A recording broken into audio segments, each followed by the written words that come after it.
more commonly, oh God, I can give you a whole lot of stories of the perils of falconry in Zimbabwe, but I've had a run-in with a snake. Actually, snakes are quite a hazard for us. I mean, first of all, they throw a scent. I mean, people might not appreciate it, but snakes throw quite a good scent, a scent strong enough for a pointer to point on. So you think, oh, well, I've got this game bird in this piece of cover, and you go and kick it, and it's not a game bird that comes out, but a very angry cobra. and it does get awkward. Hey, how's it going, everyone? Welcome back for another episode of the Falconry Told podcast, and we are now about a quarter of the way through this series that is brought to you all by the Cape Falconry Club. I hope you've been enjoying listening to their stories so far, and like I said, it's been an honor and a privilege to be able to help bring these stories out to the rest of the falconry community. If you also haven't checked them out yet, I highly recommend heading to falconryheritage.org and doing some homework into the Falconry Heritage Trust. They are on a worthy mission of preserving falconry for future generations around the world, and so if you haven't checked into them yet or heard much about them or their cause, like I said, head to falconryheritage.org. It's definitely worth checking out and giving them your support as well. And I also want to give a shout out, as usual, to one of our newest sponsors of the podcast, being Baba Yaga Crafts from Poland. You've heard me brag about his stuff several times now, but I can't say enough just how happy I am with his products and craftsmanship. If you haven't had a chance yet to check out some of his stuff on Instagram, head to @BabaYagaGoshawk on Instagram, and you can also find the other contact information for him on our website as well at falconrytold.com. If you haven't got any of his really awesome handmade equipment yet, it's well worth your time and money to check it out. You definitely won't regret it, and I know I'm going to keep using his products well into the future. And I'm happy that I made that first initial purchase of a pair of his anklets, especially the ones with the Marshall Easy Twist sewn into the sides. So anyway, definitely check his stuff out. You won't regret it. And this episode might be, if I recall, I think it actually is another first for the podcast and another cool perspective to bring you all. This, I think, is our first father and daughter tandem podcast that we've done. And Neil and Erin come from Zimbabwe, so they also have some different perspectives and information about how falconry works from there as well, and some of the different interesting things that they have to kind of contend with, and as you heard in the intro, kind of look out for whenever they're practicing falconry where they're at. So I hope you enjoy this episode with Neil and Erin Deacon, and hope you enjoy this different perspective and another first for the podcast. So that being said, here we go.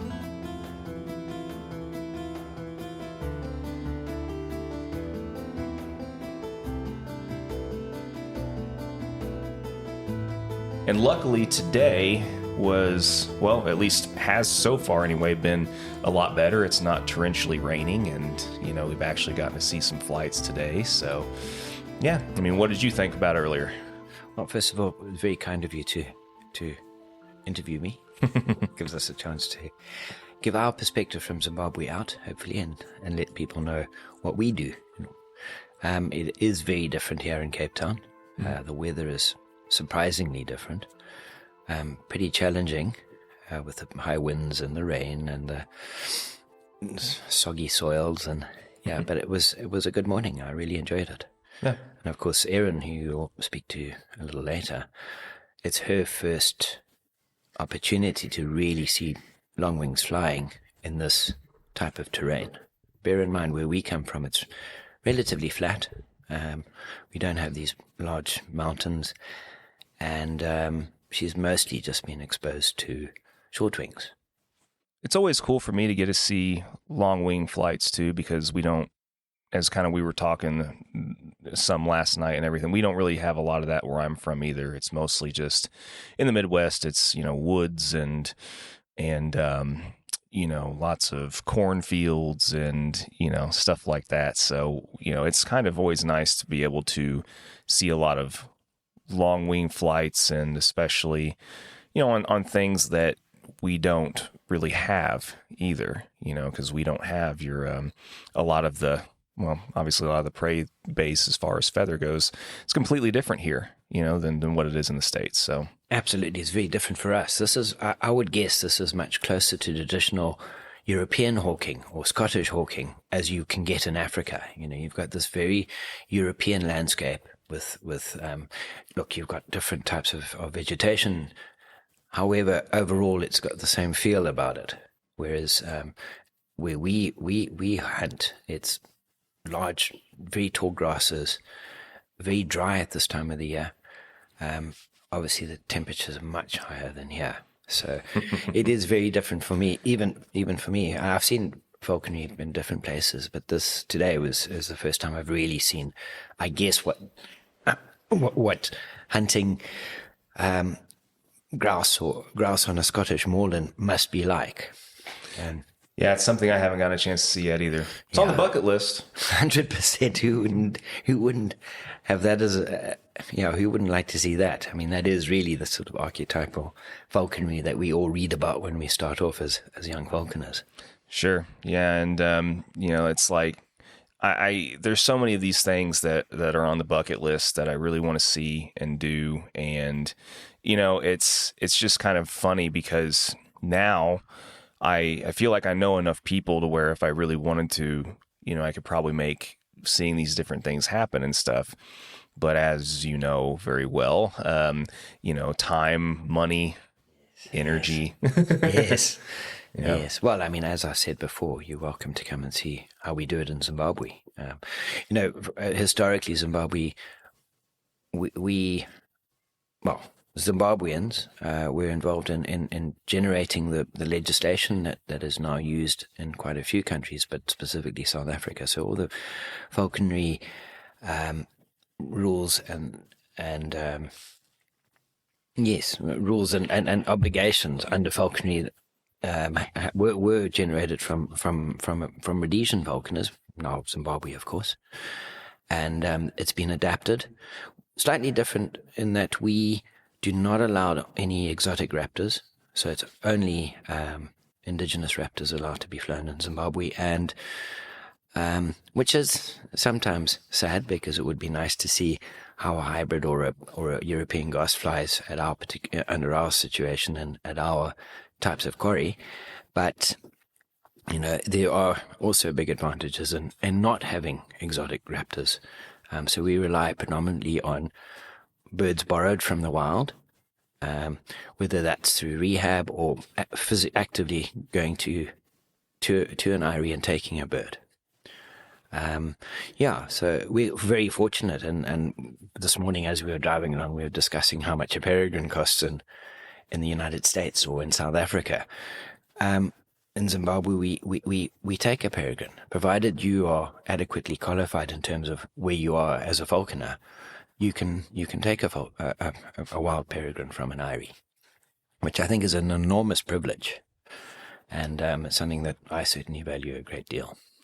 Yeah, and as you know, once something isn't there anymore, or once privilege is taken away, or whatever the case may be, it's very difficult to get it back, and it's almost impossible at times. The hoops you have to jump through and everything else. I mean, it's kind of like in the U.S. with our peregrine take, and kind of we're still waiting to see when we'll officially get to take them more regularly, or borrow, I guess, or whatever terminology you would like to use. I think while we're talking about borrowing, I think the term borrowing it from the wild is really accurate rather than wild take, because the principle is that you do borrow them from the wild on the assumption that they will go back one day. It's really important because it allows falconers to engage in conservation of a resource that they use, and I think it's an absolutely vital thing that we have access to wild birds to utilize. As soon as you divorce collecting birds from the wild, then conservation of those birds becomes a lot less in your focus, and I think it's an absolutely crucial factor that we do continue to be able to have access to those wild birds. even if it is just to promote conservation of wild raptors by falconers. And it's kind of ironic, as you know, when I gave that presentation on falconry in Southern Africa, that a lot of the projects we have done as Zimbabwean falconers have been on falcons and raptors that are not used for falconry. So it is kind of ironic. Although it did originally start off, tracking peregrine falcons through DDT. We have a particularly nasty little fly called a tsetse fly, which tends to suck blood and cause sleeping sickness, and a miserable little fly at that, and it hurts like hell, and you can beat them and they do not die. Bear in mind that they are fully capable of taking a swat from a buffalo tail and also penetrating its skin, so very uncomfortable. Anyway, but I digress. I've got a particular... It's a love-hate relationship, because tsetse flies have effectively conserved our very wild areas in Zimbabwe. As soon as the tsetse flies are gone, then you get domestic stock coming in, which obviously domestic stock takes precedence over wild stocks in Africa. They still do. So the tsetse, the way they decided to eliminate them was just broadcast spray DDT all over the countryside. We used to put about 1,700 tons on a year. No, sorry, it was more than 17,000 tons. Sorry, 17,000 tons per annum at its peak. They did whole sections of Zimbabwe, and that resulted in a massive, obviously, a massive impact on peregrine falcons. So we've got major eggshell thinning, and not restricted to peregrines. Obviously, it was also African goshawks and black sparrowhawks to some extent, and and that's where we as falconers started off. I think my first proper field trip and into the field monitoring birds was actually on DDT. In a grotty little place in Zimbabwe. And it was, and I guess that was my start on this journey of conservation. So, as you've probably established, conservation has really become my focus rather than falconry as such. Although I've got a chance to have a do-over, having my daughter now wanting to fly birds and flying a bird herself. So I was actually quite almost dormant. I was very dormant for a long time. I've still got a hawk eagle, which is 23 years old. And she obviously, she was taken as an able chick, from the Canaan able. She's a true eagle, so she was taken as the able chick in 2000. And I didn't take her myself. There was two young falconers who wanted to fly a hawk eagle, and they took this bird, and you're probably aware of the land redistribution that happened in Zimbabwe. So the state took a whole lot of land from people, and it was redistributed to underprivileged and indigenous peoples. It created chaos. But in terms of this hawk eagle, all of a sudden we had people that were removed off their farm, and they had this hawk eagle, and they couldn't keep it in a flat in Harare. So it ended up with me, and 23 years later, still got Jessica the hawk eagle. She's kind of part of the furniture. She outlives my marriage and my children at this stage. Yeah, well, I mean, it's a lot of people don't realize. I don't know about you, but one of the more common questions that I get is, well, how long is that bird going to live? And I'm like, well, my answer is usually, well, that depends. I mean, if it's, there's always the falconry hazards, and, most birds usually, my answer is every bird is going to eventually die, because it's a living thing, and we all die. It's just a part of life. But I mean, if it's not being flown very regularly, then it has a higher chance of living longer. But I mean, if you're really flying birds pretty consistently, well, then it's impossible to say, but yeah, I mean, yeah, I'm not really that familiar with a lot of the different, a lot of the history lessons and things are pretty spotty, from back in the day. It's been a minute. I'll be 40 next month, and it's been a while since I've been in school, and even then we didn't really learn a whole lot about history in this country. So I'm really not that familiar with a lot of those things. Well, it's complicated, and obviously there's lots of resources on the internet, and this is not really about African politics. It's about falconry. Sure. Yeah. But it does play into it. So, so that's how I ended up with Jessica for my sins. And then she's a very ordinary bird. I mean, they're notoriously aggressive birds. They share airspace with the big eagles, martial eagles, Vero's eagle, and crowned eagles. And they're kind of like the little man syndrome of the eagle world. They think they're much bigger than they actually are, and often push their luck. Yeah. There's plenty of birds that are like that. Both, I guess. Well, much to the chagrin of many, I guess. But Indeed. So. But so you said the conservation avenue was kind of your first link into getting into falconry. But I mean, was there a particular moment or a particular instance where you realized that this was something that you wanted to do? Oh no, I can remember it absolutely clearly. It wasn't about conservation. I as a schoolboy of 14 years old, I was at a boarding school in kind of rural Zimbabwe, a place called Ezigadini, which is a little way out of Bulawayo. And we had this new teacher sign up to the school. And I remember walking past his garden, and I saw this peregrine falcon on a block, and instantly mesmerized. And I will never forget that moment, and having no idea how it would ultimately affect my life, because since that day I've been chasing raptors in one form or another. And Ron Hartley, who the bird belonged to, is obviously, he's a very famous falconer. He's been honored by the Peregrine Fund. He's very, very, very well known. And recognized as certainly in our circles as one of the fathers of conservation in terms of falconry. I mean, he was an incredibly prolific writer. I mean, he has written screeds and screeds of papers on all sorts of aspects of raptor biology.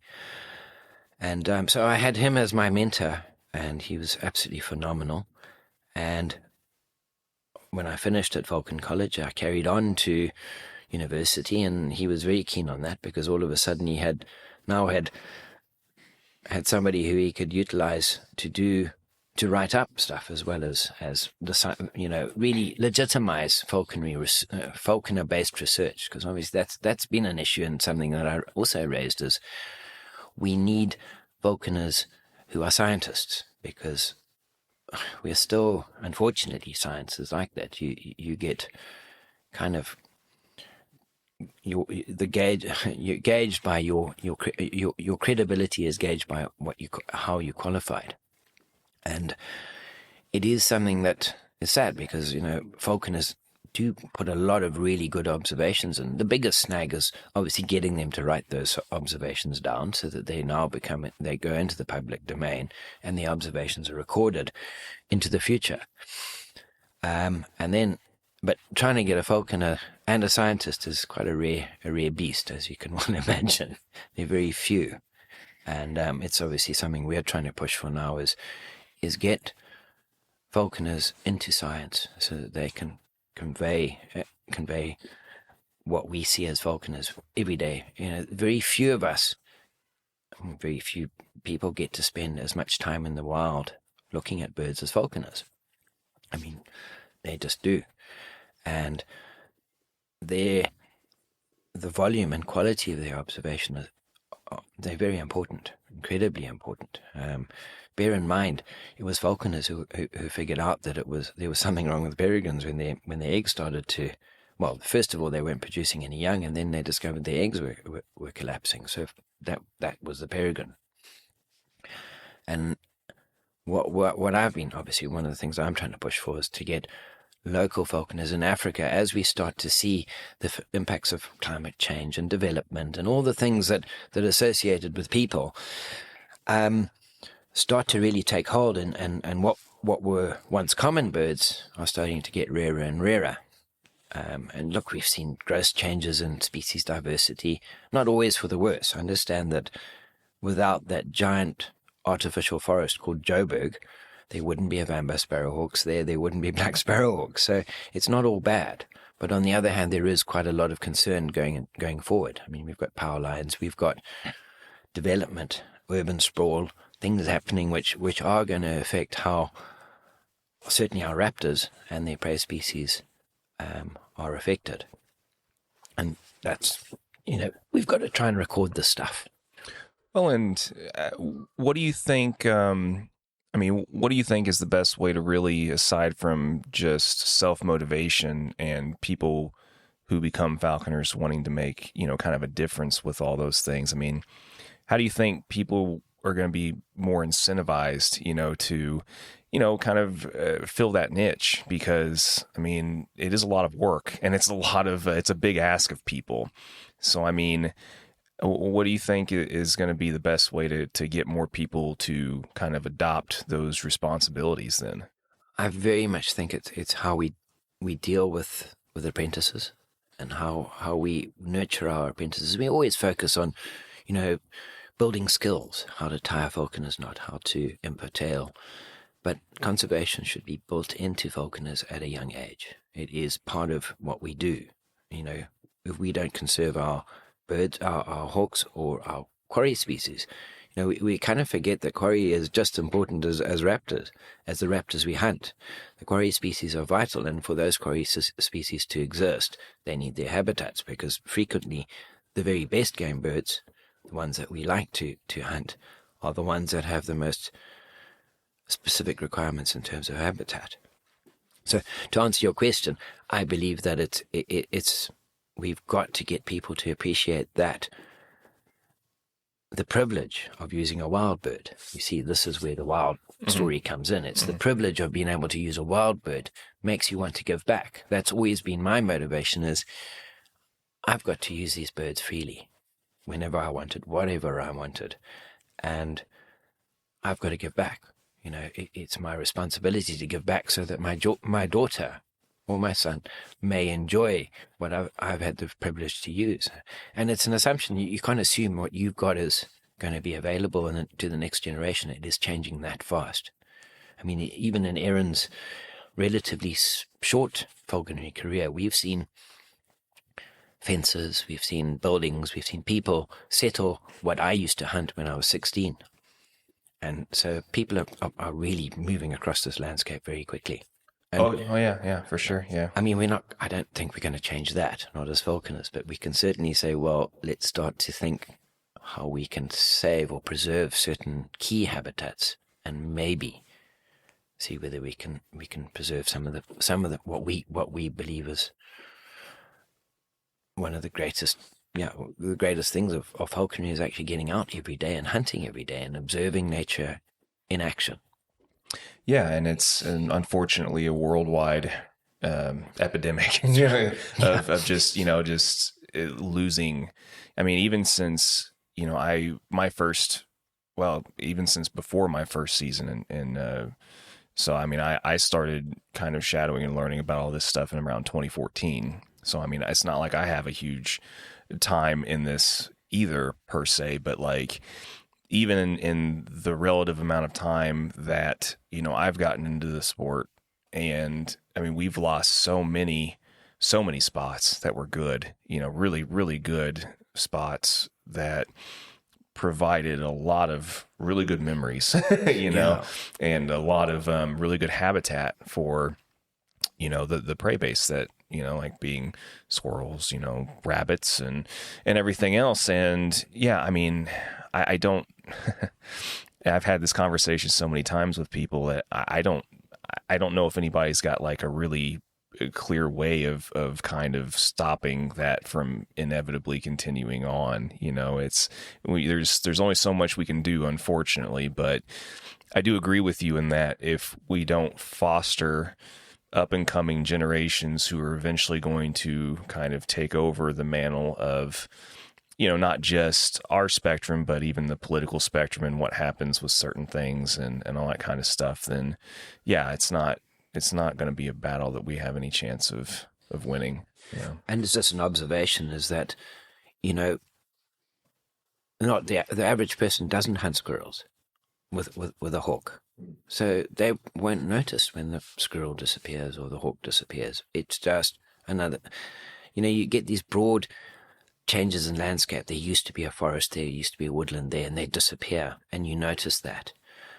But what people seldom appreciate is the things that lived in that little patch of forest. And what we're finding now is that, sure, it would be great to have these rolling, never-ending bits of habitat, but there is certainly merit in holding on to small enclaves of biodiversity within the landscape to try and preserve some of that. We may not get to hunt them as falconers, as has happened here in the Cape, where you've got areas that are protected, and falconers can't hunt there any longer. But hopefully what will happen is they act as little seed areas, hopefully to provide game birds into the surrounding area, and at least some area where nature is left intact. Yeah, no, and that's why, we have some of those conservation areas and stuff in the States too, and at least there's going to be something somewhere. Yeah. Well, I'm personally super impressed with how the States does it. I mean, you have a quota where, it's your right to have a deer or two a year, and I find that very encouraging because Africa's really not like that. I mean, the average citizen in Africa doesn't get the opportunity to go and shoot a deer for the freezer. It's just not available.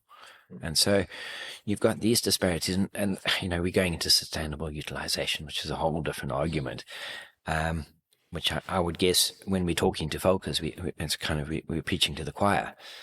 But what we've got to try and do is figure out how we appeal to that wider audience. And I always laugh because I find that, obviously, I am president of BirdLife Zimbabwe as well, so I kind of sit on both sides of the fence in terms of conservation, protectionism, and sustainable utilization. And we all kind of look at them and say, oh, well, they're mutually exclusive, but they're actually not. There's many different reasons why they do all work together. And but anyway, I laugh because many of the birders, the twitchers, have an absolute blank when it comes to raptors. They have no clue. It's the same in the States. It's so bizarre. They can tell one wader from another, which that completely eludes me personally. But when you say, well, look, that hawk is so different to that one, and they say, how? Can you not see it? And it's kind of frustrating. But again, it plays back into what you're interested in, and this is where I see falconers building into conservation. We have very specialist skills from our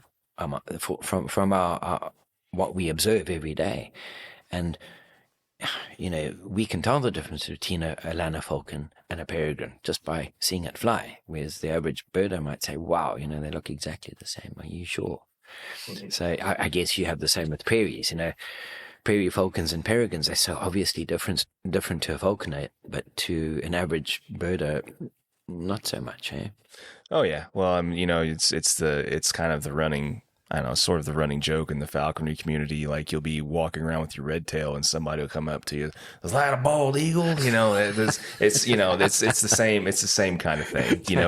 It's the same kind of deal, I'm sure. I mean, I can't imagine it being different anywhere in the world, and that's the concern, is that this, we get so passionate about what we do. I mean, we know the difference between a male and a female, the way it flies, between the male and female of the same species. Yet, Mr. Joe Public can't tell the difference between your national bird and a red-tailed hawk. We have the same here. In fact, most people don't even care.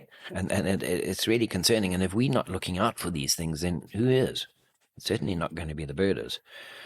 Yeah, well, yeah, I mean, somebody's got to. And so, I mean, it'll continue to be a conundrum until I guess it's not, but, we do our best. And as you said, you put it very well. I mean, all we can really do is just try our best to be, good mentors to the next up and comers. And then, hopefully more people will be inspired naturally to want to take up those mantles and those roles, and trying to, continue not only the falconry side, but also the conservation side too. And, like I said, hopefully it'll continue to get better instead of worse. But this is turning into a very serious talk.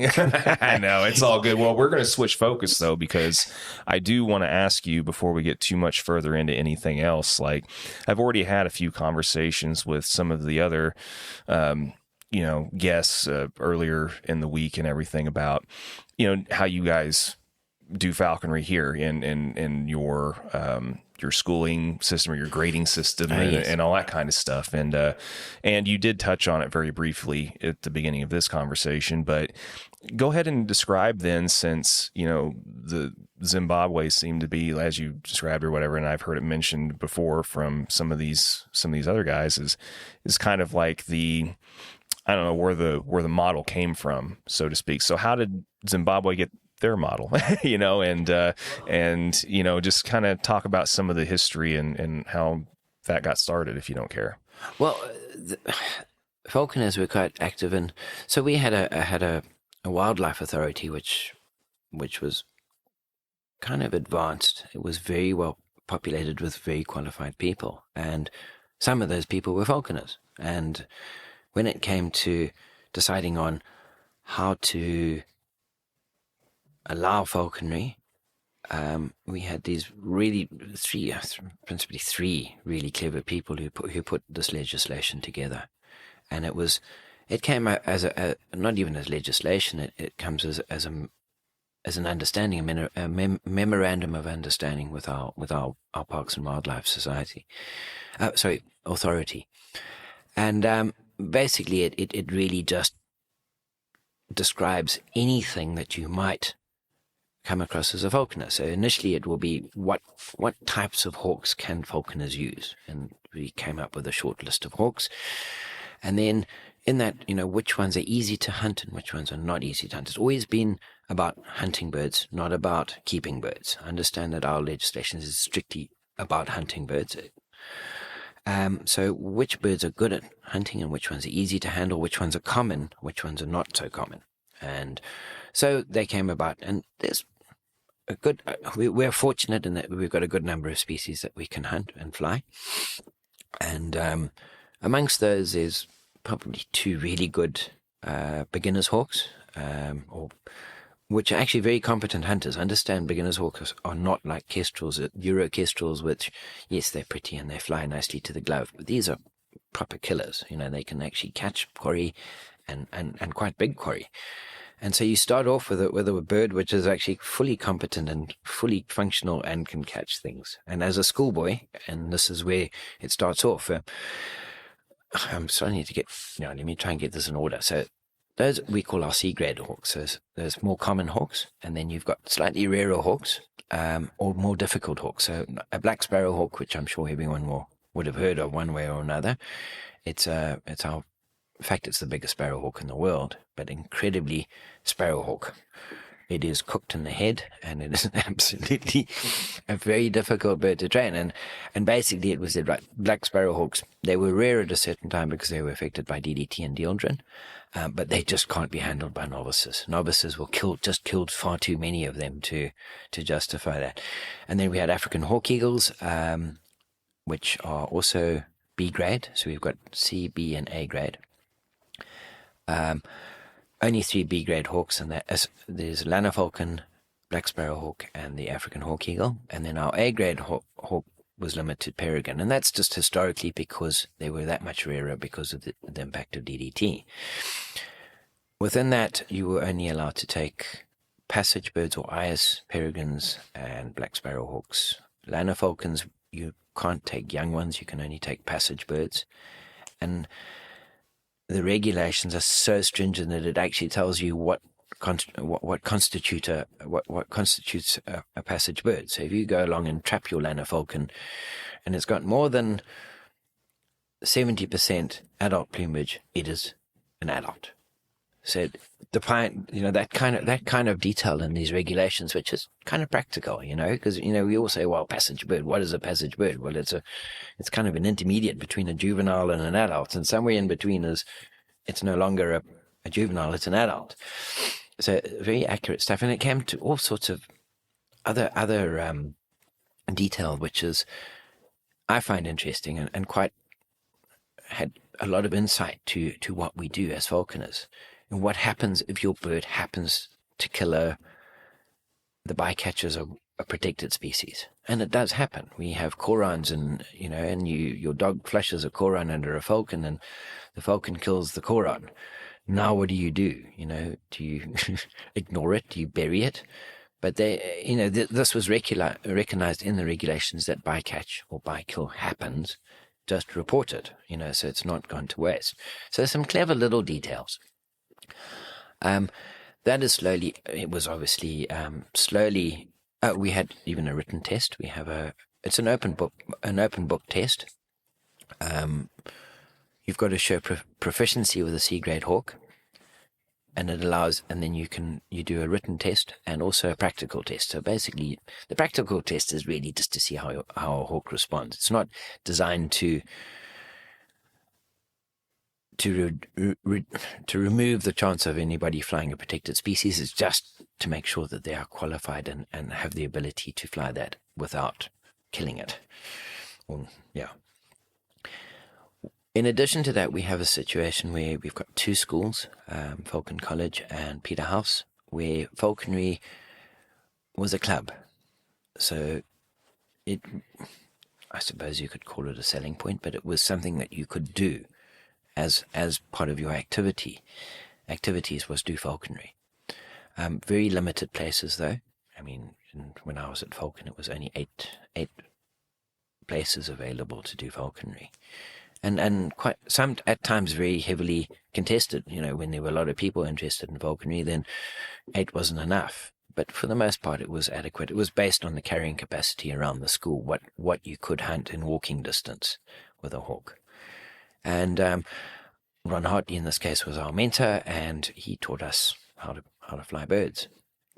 And I was very fortunate to get into that program. But one of his conditions was that when you did that, you also had to do research on those birds. So when we weren't hunting birds, which obviously you don't hunt birds all year round, we would be looking for birds' nests and recording them, hawks' nests and reporting. And then later, as we sort of went through the system, we would have to write that stuff down. I mean, my first article I ever wrote on, I suppose you could, in inverted commas, call it a scientific article, was for NAFA Journal. At the age of 16, I wrote How by Afghos and how she flew and what she killed, which was at 16. Most of us don't start publishing even as scientists until we're in our 20s. So you can see there's quite a lot of merit in that. There's also the ability now. I mean, we've got the IAF journal, which is a really good journal, and I guess anyone can write to that journal, and it's a really nice journal because it can be quoted. It's not a scientific journal, but it is reviewed, not completely peer reviewed, but it is reviewed. So I believe that certainly under falconry conditions, you've got opportunities to get into science. And as far as once you are ready to advance, your different grades and stuff in this system, and like how many people then for Zimbabwe and you guys' system, like how many people have to collectively decide that someone is ready to move up to the next grade and is ready to fly, different species of birds and things like that? To B grade, it would be 2. It's just 2 people. So one person, so you write a written exam, which I said to you was open book, and incidentally an interesting one in that it has a lot of map reading in it, and it has a lot of on how to record a nest, for example, just simple skills. So basically 2. 2 people have to be satisfied that you can fly a bird adequately to take a protected species. A grade is a little bit more difficult, so you'll have to show consistently over a season that you can fly, specifically a Lanner falcon. You're not allowed to take a peregrine. You're not allowed to fly a peregrine falcon until you've shown that you're proficient with a Lanner falcon. Bear in mind, this really speaks back to when peregrine falcons were that rare that you couldn't get one.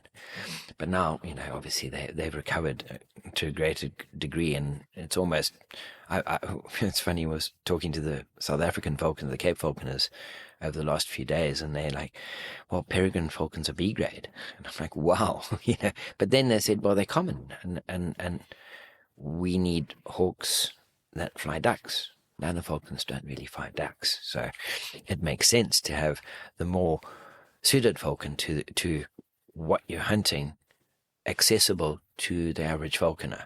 Whereas in Zimbabwe it was slightly different in that peregrines Lana falcons outnumber peregrines 10 to 1. So a peregrine is still a very rare falcon compared to a Lana falcon.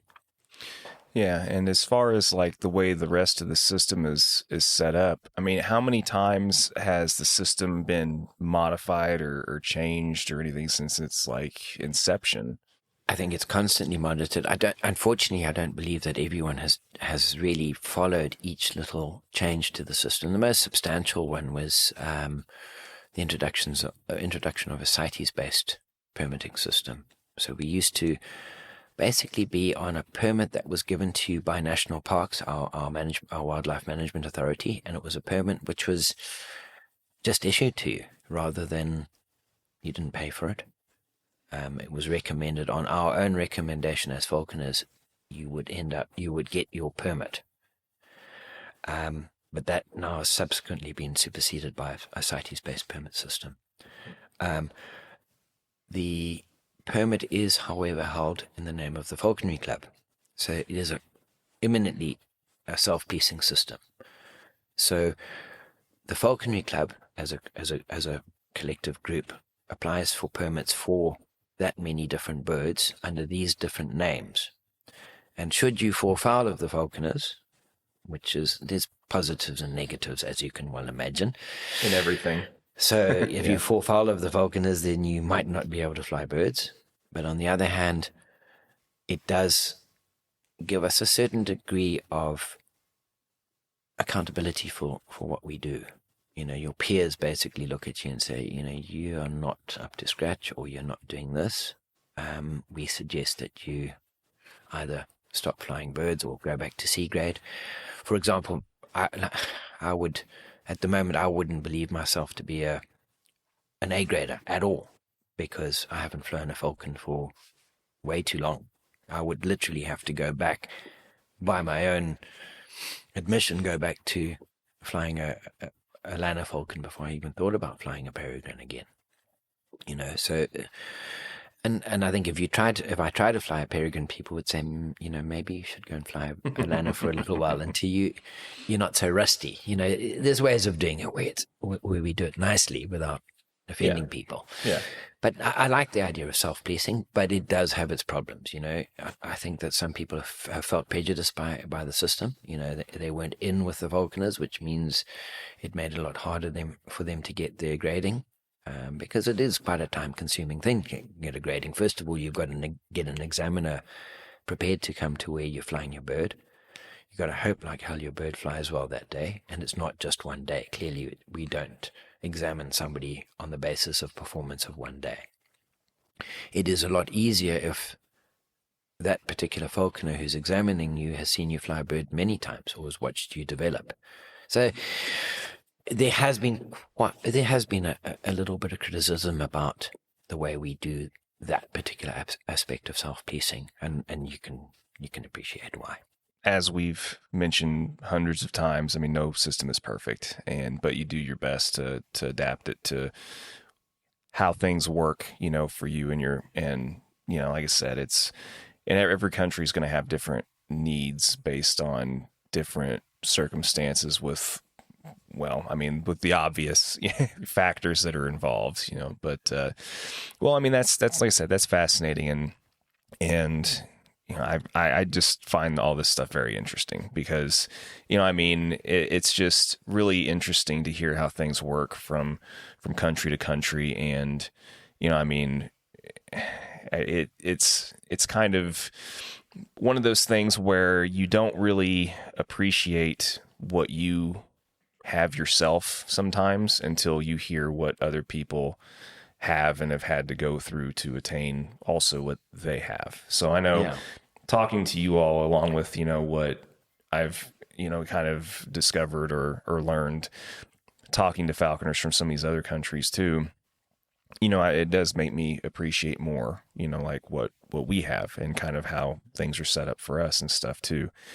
Like I said, no system is perfect, but yeah, I mean, some of these hoops that you all have to jump through, it's nuts. It's a strange thing, because I think I mentioned it this morning, is that, it's the 30th meet of the Cape Falconers. I was at university when falconry was made legal in the Cape again.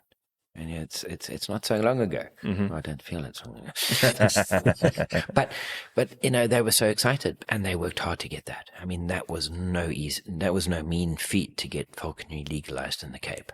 I mean, the Transvaal falconers were operating. The Cape falconers really battled to get that. To see, this is the 30th annual field meet. I mean, it's a big milestone, and it's kind of fun to realize that I've watched that happen. And I went to university in South Africa, so actually was there when it happened, when they legalized it. And I remember my friends being so excited about the fact that they could now legally fly a bird in the Cape. Previously, they weren't legally flying a bird in the Cape. Yeah. So that is obviously raises the other thing, is that, if you don't let people have a chance, then they're going to do it anyway, which is a problem for everybody. I'd rather it be out in the open and we all know what the hell's potting before. Well, and then you have a say in what other people, what I mean? You have a chance to kind of at least, have a dog in the fight, as to how things are done. 100%. Yeah. It's kind of fun to watch. It's fascinating, and you realize that 30 years have elapsed, and this is where we're at, and the Cape Falconers have got their own system of grading now. They grade according to need, which kind of makes sense. Why fly an African goshawk in a landscape that doesn't have things to fly African goshawks at? Rather get a Lanner falcon that will do the job, and the falconer benefits from it, the bird benefits from it, and I like the way they've adapted the regulations or our fundamental basics that were set up so long ago in Zimbabwe have now been adapted and to suit this particular environment. It's kind of fun to watch. I bet it is. And I think now, though, would be a good time to kind of transition a little bit to talking about some of your hunting experiences and some of your favorite memories. I know you said something last night when we were all hanging out and, drinking over at the reception hall and stuff. And you said a couple things that were just... How can someone from the U.S., for example, like really fully appreciate what it's like to worry about like elephants when you're hunting? Yeah. I mean, like I don't understand how, I don't know. But at the same time, it's fun to hear these things because we can't comprehend some of this stuff. I mean, some of the natural hazards that you all have. Yeah, you're not going to find in Indiana. Let's just put it that way. So, look, I mean, personally, I've never had a problem with an elephant, but conceivably it can happen. I mean, we've got falconers hunting in conservation areas. They're allowed to, and if you're focusing on your hawk, you could easily run into a lion. You've got to have your wits about you. I mean, you could easily run into an elephant. So it is a real problem, and that's why I said to you, we probably wouldn't hunt in a conservancy because I would be worried about you getting squashed by something. I mean, I've personally flown my hawk eagle, which I happen to be flying with a lamp because our hares are predominantly nocturnal, and we were driving around looking for hares, and there were some very bright eyes, and they turned out to be a leopard. So I've actually been in a vehicle about to hunt my hawk and and had a leopard. So it can happen. And leopards are pretty nasty creatures when they can be very, very otherwise when they want to be. Yeah. More commonly, I could give you a whole lot of stories of the perils of falconry in Zimbabwe, but I've had a run-in with a snake. Actually, snakes are quite a hazard for us. I mean, first of all, they throw a scent. People might not appreciate it, but snakes throw quite a good scent. a scent strong enough for a pointer to point on. So you think, oh, well, I've got this game bird in this piece of cover, and you go and kick it, and it's not a game bird that comes out, but a very angry cobra. and it does get awkward, especially if you're lucky. Yeah, so I had a snake strike, and it didn't. Fortunately, it didn't get me, but it did bounce off my leg, which it's quite a sobering thought. It does make you think twice before, when you hear that scuffle and cover, whether you're going to jump on it or not. Mm-hmm. And then I've had a sparrowhawk go and land in the middle of a whole lot of wild pig. We have wild pig like you have boars and everything. And they're aggressive animals, and you don't really want to disturb them when they're having a snooze in the afternoon. So we've had a situation where you've got hawk, pigs, and falconer all going in different directions, which is fairly entertaining. Yeah. I mean, but the snake thing is an issue. I mean, I think Erin will probably speak to you about that, because she's also had but it's something that we do have to be aware of. In some areas, I mean, we've got particularly nasty snakes, things called puff adders, which don't really move out your way and don't really warn you and are lethal. So I mean, the closest thing we really have relating to that for the most part would be like rattlesnakes and stuff, which, is a very common thing, for depending on which part of the country you live in, as you know. But I don't know. I think if someone forced me to choose between getting bitten by a rattlesnake or a puff adder, I think I'd probably know which one I'd take my chances with. 100%. I'm sure that it would be great when you come to Zim and have a chat, because some of the falconers, I mean, they've had some really entertaining. We've had some very entertaining stories. Oh, I can't wait to eventually hear some of them for sure. But as far as a particular memory that you have, like with one of your hunts, or with a bird that you've flown in the past, so I mean, what's one of the more memorable ones that continues to stick out in your mind? There's always at least one or two, but I guess I think I've told you I'm a sparrowhawk person. I love the small sparrowhawks. The small occipiters really, really captivate me. And I had a red-breasted sparrowhawk, and there's one here. You've actually seen the red, what they call a red spar here. It's a red-chested sparrowhawk. I had one I was at school still, so 17, 18 years old, flying one of those. And I can just remember a certain day, and there were a whole bunch of kids, watching me from the bird. And you understand that somebody walking around with a raptor on their fist in Africa is really, really unusual. There's a whole lot of superstition associated with birds of prey, particularly with owls. There's some very, very deep beliefs about owls being messengers of witches. So when when you're seen with a raptor on your arm, it can be quite difficult for normal kids to appreciate that it's not a dangerous thing, and you're not a witch, and you're not going to do nasty things to them. But anyway, and by chance, a lark flushed at my feet, and the sparrowhawk, it was all, I mean, I don't think I could have engineered it better if I tried. I mean, this lark went up, and the sparrowhawk went underneath it and flew it right up into the sky, and it accelerated and caught this lark in front of all these kids. And I can just remember that just absolute silence, and they watched this, and they did. It was the most phenomenal. You could see the kind of appreciation of what they'd just seen. They thought I was a witch, and then all of a sudden I let this hawk go, and it caught this wild bird, and it landed, and I picked up the bird and held it and fed it, and they came and had a good look, and suddenly something which seemed so horribly alien to them was just normal. And I guess that will be a day which will always stand out to me. Cool. Well, and I guess before we kind of move on to the next part of this whole conversation, I do real quick want to get a piece of advice or a sentiment from you as far as what you would like to leave for current and prospective falconers. Asking for a lot of wisdom from a not-so-wise person. Everybody's got at least a little bit of wisdom. I guess it's the same as many generations, as leave it better then you got it. You know, Yeah. make sure whatever you leave is better than whatever you took it on as. And that goes for falconry. Have more hawks, have more hunting, better techniques. I guess that would be my message.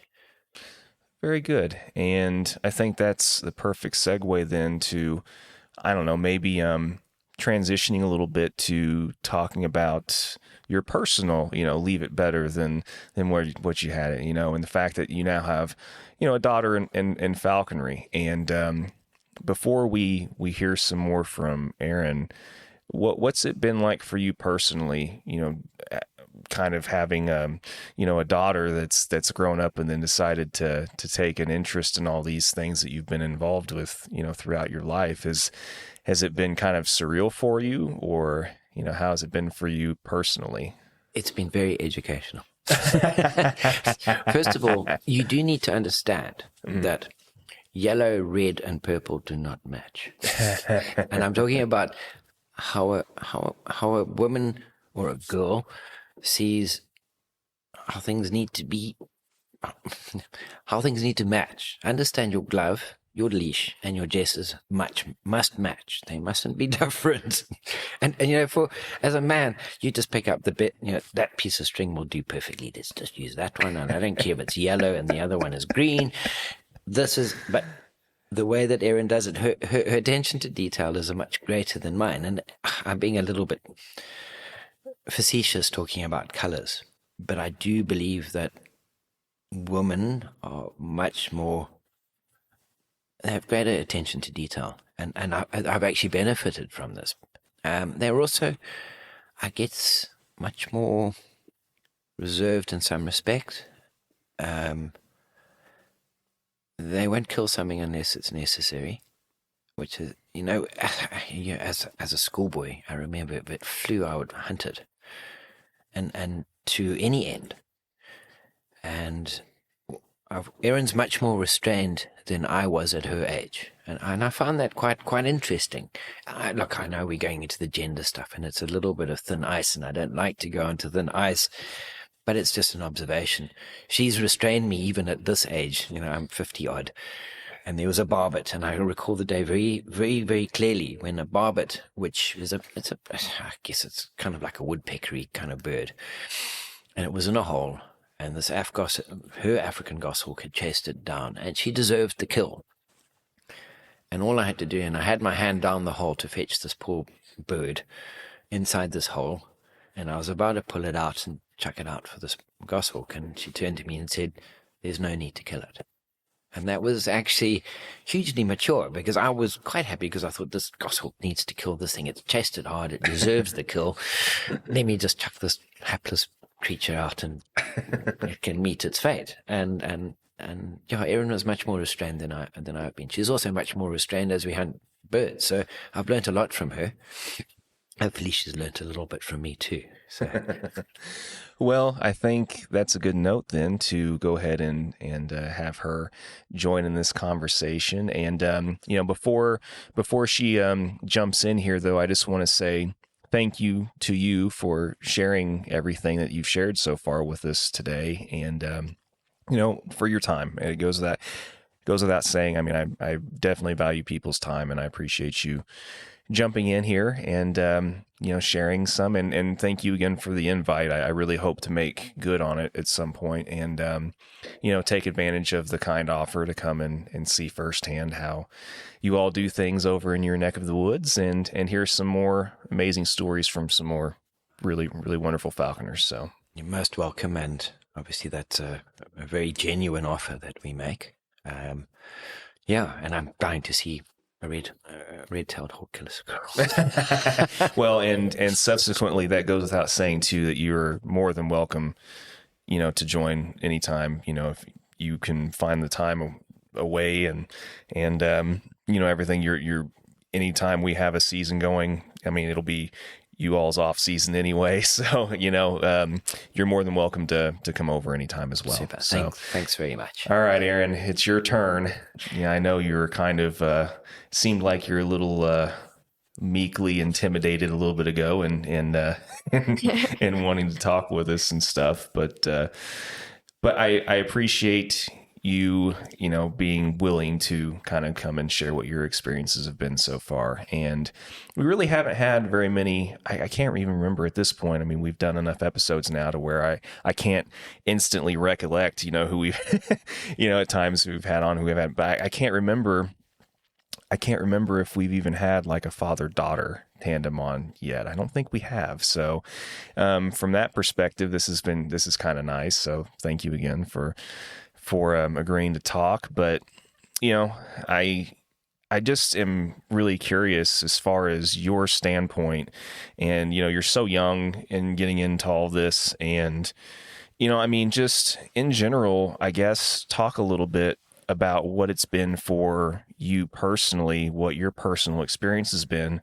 kind of going through and jumping through all these hoops and everything, and what it's been like for you in your country, kind of getting into all this. I think I've grown up with birds my whole life, so I've started to gain an interest for them, and it's slowly started to grow over the years, and that encouraged me to get into falconry, and I do thoroughly enjoy it. And I go out every evening with my dad and we go hunting. And it's definitely a very good escape from the outside world. Just a way of finding a distraction, almost like how other people meditate. I find that for my falconry, it's definitely been a life changer. It's very calming and I just really enjoy it as a sport. Yeah, and how do you manage to fit this around, you're still in school, so, do you basically then, kind of like you briefly mentioned, kind of come home from school and then just go straight out to the field and get everything ready? And, how many times a week do you usually fly your bird? So we do aim to fly my bird every day, but as I progress in school, it gets a lot busier and I do run out of time sometimes. So even though my bird is a very big priority in my daily life, I still also have to include my schoolwork and my homework into it as well. But I get home about 2:00 in the afternoon and I've got 2 hours to do what I need to do, and then we go out about 4 and then we'll hunt till 6, which is plenty of time for a goshawk because she also gets tired after 2 hours of flying. I would imagine. And so, what time is 6:00 or so? About what time it usually gets dark for you all? Yeah, so as soon as the sun starts setting, it's normally time to tie her up and take her home, because she's not into flying at night. Yeah. She'd rather find a tree and have. Yeah, I'm sure. Yeah, it's the last thing you want as a kid being in school, also to have to figure out trying to, being able to come in the morning back to the spot where your bird is, inconveniently perched up in a tree for the night, and have to try and get your bird back and everything.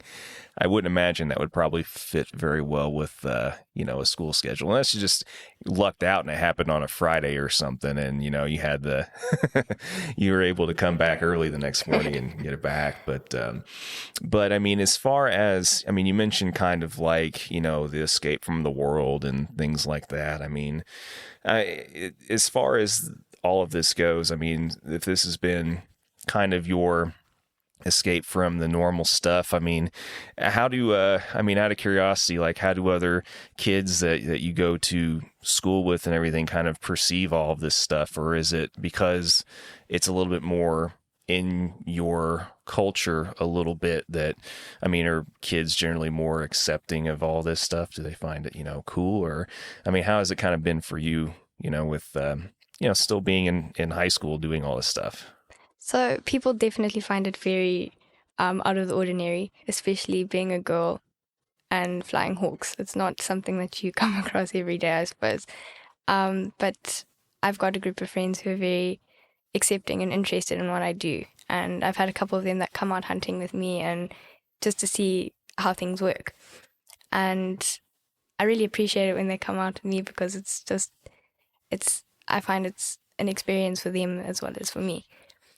And do you ever have to whip any of them into shape? I mean, do they goof off too much in the field, and you have to kind of give them a verbal lashing or anything, whip them back in line whenever they mess up a slip, or do they usually know the routine pretty well after you kind of give them the rundown?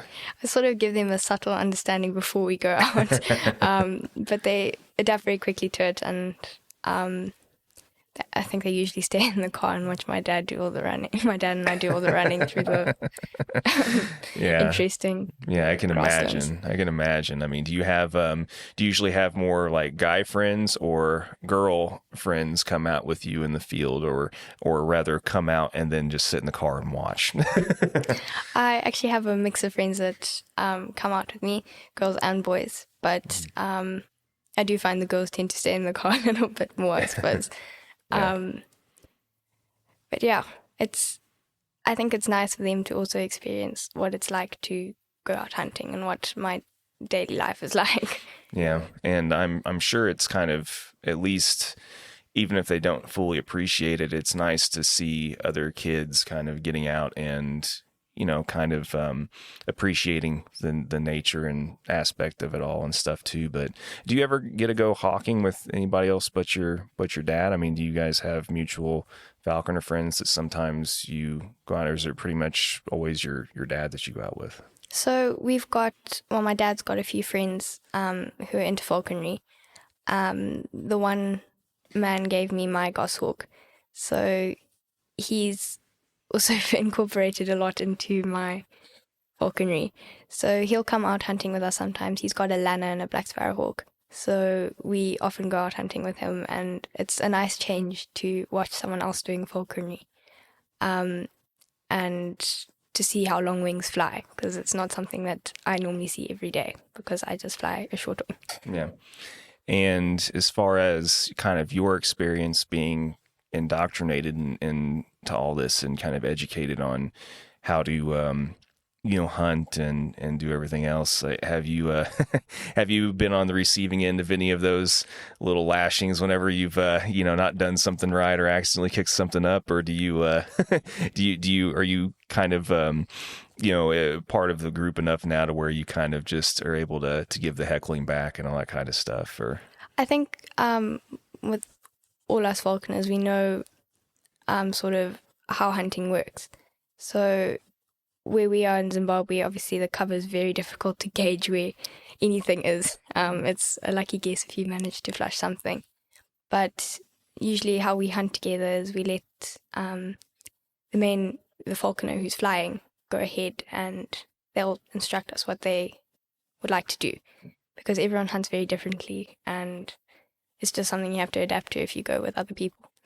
Yeah, I mean, I can't even tell you how many times I've heard, now it's my hunt, whatever, and and also conversely to that, how it's just like whenever someone acts like they're really not really sure what they're doing. I mean, we're just like, it's your hunt, it's your dream. Let's you're the one that's supposed to be making these decisions, but I mean, so for the most part, your experience growing up and all this, I mean, has been. It's been positive enough for you to want to do it. So, I mean, I guess your dear old dad sitting over there couldn't have been too hard on you growing up, Yeah, I was lucky with that. Yeah. Well, I know, my son, he's only ever been out with me maybe like 3 times, and he could care less about most of it. So, like I said, I always like talking to other people who, have, I don't know, kind of taken to it, and, for whatever reason, it's stuck with them. So, but, I mean, as far as your, particular, individual hunting experiences, and I mean, this is what, your 3rd year? Is that correct? Yes, this is my 3rd year. Mm-hmm. But you've been pretty avid the whole 3 years with it. Not really much gaps or anything as far as, Yeah, just pretty consistent. Yeah. Yeah. And it's just the African goshawk that you've been flying. You haven't graduated to any different bird yet or anything? So I've just been flying an African goshawk at the moment. I haven't flown anything else yet.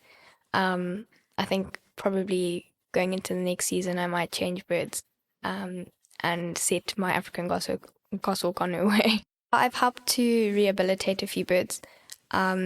I did a few white-faced owls, and recently I did a lizard buzzard as well. I think it got caught in a fence. So it wasn't, it took a little while to get it back to consciousness, and it tamed down very well and very quickly. Within 2 days, it was sitting on the glove and eating like a hawk that had been flying for years. But I set it on its way, and it went very well. It's still flapping around my garden. Well, and whenever you, I don't know, like, were you pretty much just doing general basic things with it, or were you trying to kind of go a little extra step before re-releasing it? Were you trying to do anything that was like mock hunting or similar to it, or was it just the basic, handling and things like that? I started handling the lizard buzzard because I found it was getting really stressed out when I was trying to feed it when it was in a box or on the ground, and I figured maybe it would be easier just to have it on a glove and feed it like a normal hawk so that it wasn't so stressed out with the experience. Yeah, but you didn't try and like, hunt it or anything like that, or just, I didn't want it to man down too much. Yeah, because you're just going to release it. And, yeah. Well, I understand. But, okay, well, and as far as, in the short time that you've been doing this then, it sounds like you hunt a lot, which is great. And, as far as the different hunts and experiences that you've had with your sparrowhawks so far, what has been, one of your more memorable, hunting experiences? So I could list a couple, but I remember one very well. I got home from school quite late, and my dad likes to go out hunting one time. So it was a big rush to get out the door and go hunting. So we found a go-away bird in one of the cattle pens, and they're very difficult to hunt with a goshawk because they're fast and they're much smarter. So we chased it from tree to tree, and it was a good 20 minutes worth of running. And we got back to the car, and she didn't manage to get the go-away bird. And the sun just started setting, and we decided, okay, let's go on a little bit more. So we walked around the corner, and there was a group of francolin, but they were all very big birds. And she went for the biggest bird, and it was a male Swainson's francolin, and it was about 690 grams. So it was double her size. She was 330 grams at the time. So she got it straight, and she was very confident when she went at it.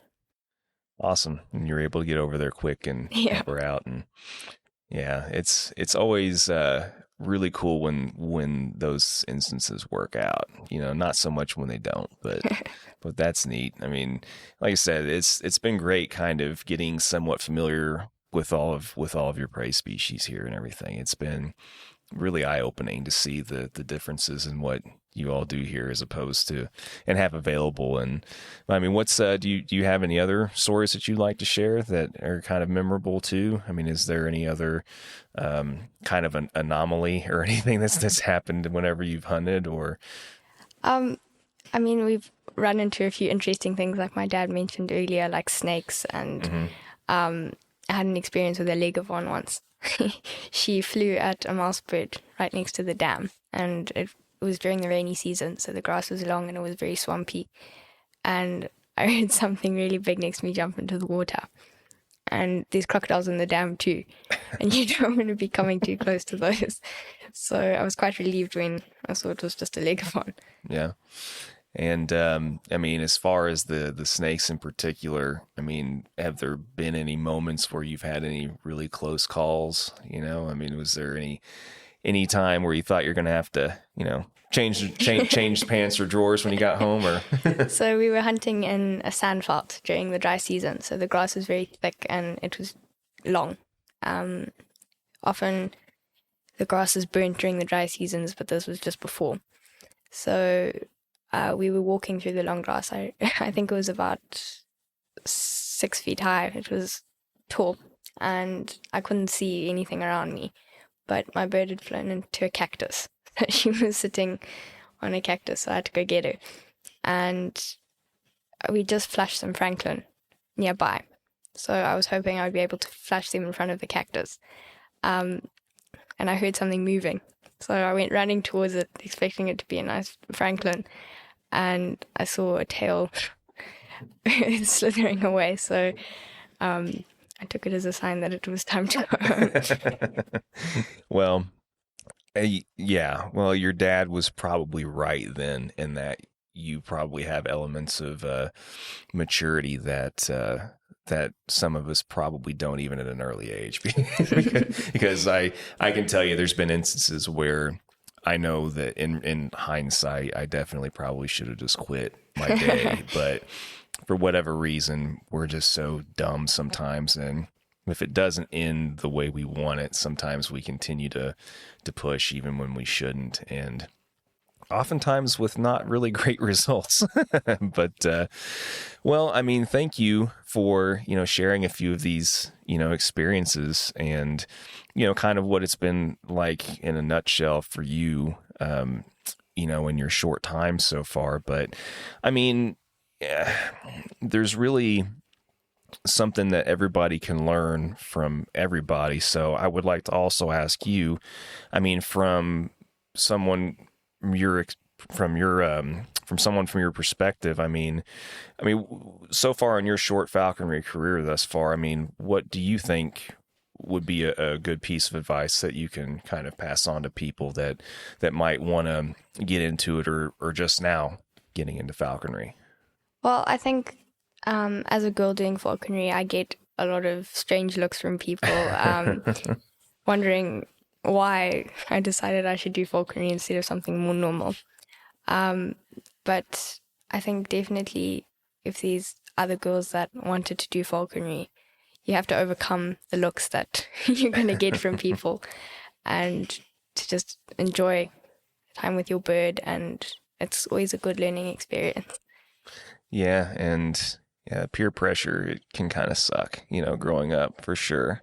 But, yeah, no, I think that, like I said, that's a good piece of advice. And ultimately, it would be great if people wouldn't care so much about what other people do. Yeah. But I mean, is there anything else that you can think of that might be, noteworthy to share in your experience thus far? I mean, it sounds like, you even as a young teenage girl in a completely different country and everything, it sounds like you hunt about as much as what some of a lot of my fellow falconers do. So I mean, is there anything else you'd like to share before we end this episode? Or I think there's a lot of dedication when you're flying a bird. You can't really just back out of it when you've already started it. So it is quite time consuming, but you have to find a balance between your normal life and in your falconry as well. Yeah. Well, and like I said, I appreciate you being willing to kind of jump on here, even though I know initially you probably weren't very excited to. But this has been like I said, it's been a great experience. It's been getting to know, you and your dad and everybody else has been here this week. And yeah, I think I'll just go ahead and call this good then. And I hope that things continue to go well for you in your falconry career. And even if you decide that you try other birds and, whatever, as long as you continue to find that one species that you're really happy with, then I'm happy for you. So, but yeah, thank you. And hopefully we get to see some more cool stuff later. Yeah, I'm looking forward to it. All right. Well, thanks, Erin. And like I said, hopefully, you and your dad will be able to host me sometime in a hunt. Definitely. And yeah, so anyway, thank you again, and we'll talk again soon.